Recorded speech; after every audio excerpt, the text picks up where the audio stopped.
Hi, I'm the Realtor Evan, and I'm coming to talk to the sellers that are out there today because I've been getting a lot of questions lately about selling your house and how to maximize the amount of money that you're going to get back on that sale, right? Most people, when they're selling their house, they're selling an investment. They bought this house for a lot of money, they bought it as an asset, it's now an investment for them, and they therefore want to get a nice return on their investment. It makes sense. Why shouldn't you? So we want to talk about how you can maximize your return on investment. The reason being, you've obviously been living in this house for probably at least a few years, if not maybe 10, 20 years. So there's going to be some wear and tear throughout the house. You might be living in long enough where you've started to fix things up. So how long ago did those things get fixed up? And how much are they worth today? And how much are they worth in the buyer's eyes? So these are all questions that we want to get answered. And let's try to understand what it is that you can do as a seller in order to maximize the value that a buyer is going to see of your home when they walk in. So first and foremost, let's talk about what a buyer will see as value, right? It's inherent in what I just said. It comes down to what a buyer can see.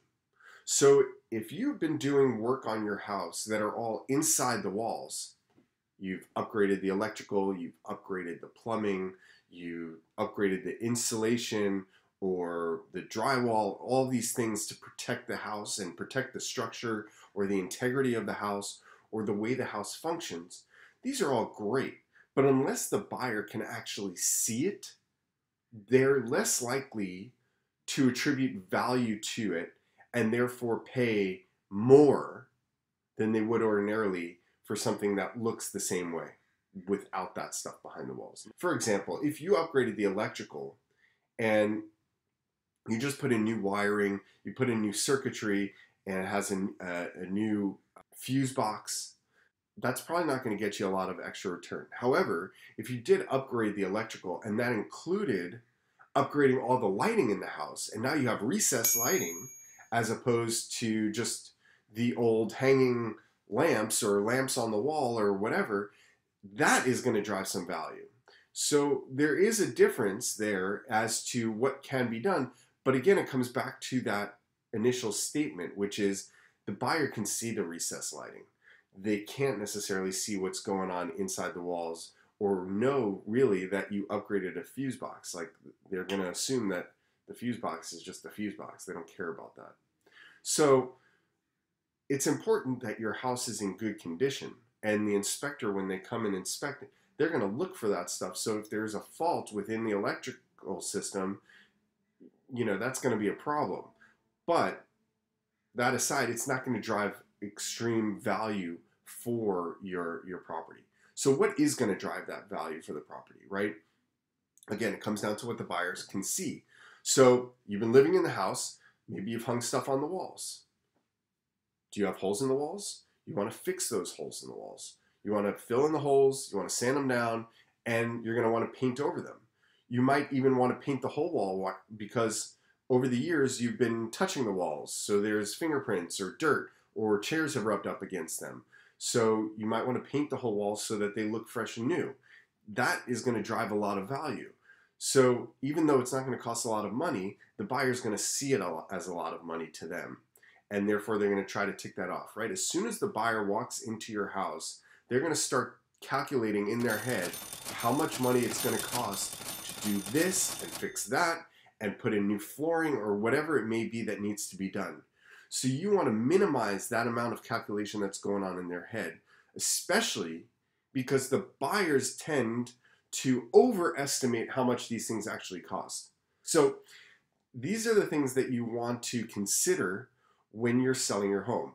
Obviously, the little things you should definitely take care of. Fixing the holes in the wall, painting the walls, maybe getting a handyman to come in and do this stuff for a day. It doesn't cost you all that much, and it makes an incredibly big difference on the sale price. You have carpet in the house? Clean the carpet. Hire a crew, get them to steam clean the carpets so that they're looking brand new, sparkling almost, and that way it doesn't look like something has to be replaced again. So do what you can on a surface level from things that can be seen to the buyers. That should be your utmost priority. You want to upgrade a bathroom because it hasn't been done in a while. You want to upgrade the kitchen because it hasn't been done in a while. Okay, just make sure you're doing it right, because there is a law of diminishing returns. If you spend $30,000 upgrading your kitchen, you're not going to get back much more than $30,000 on the price. So what's the point of spending $30,000 to get $30,000? If you can spend $10,000 to get $30,000, I'd say that that's worth it. There are designers out there who can come in, take a look at your house, your kitchen, your bathrooms, whatever, and tell you what types of materials you can buy that cost less but look like they're more expensive, and therefore can give you a greater return on your investment when you're fixing up the property. So make sure to talk to those designers. Your contractors might be a good resource to go to. Certainly your agent can help guide you in some aspects depending on the agent and their knowledge of how to flip a property, but also they can help introduce you to those people that they know that can give you that exact expertise if they don't have that information. So again, this is my advice. Just make sure that the things that are inherently visible to the property that can be fixed easily are fixed and made to look like new. You'll obviously disclose anything that you do to the house when you do sell the property to the buyer so that they're aware of it. That's a requirement. But at the same time, you can do whatever it is that you want to do to the property to make it presentable so that when the buyers walk in, they're calculating less in their head about what needs to be fixed up. And that's the most important thing that I can pass on to you today is do what you can to remove the calculations from the buyers as they walk into the house. I'm the Realtor Evan. Have a good one.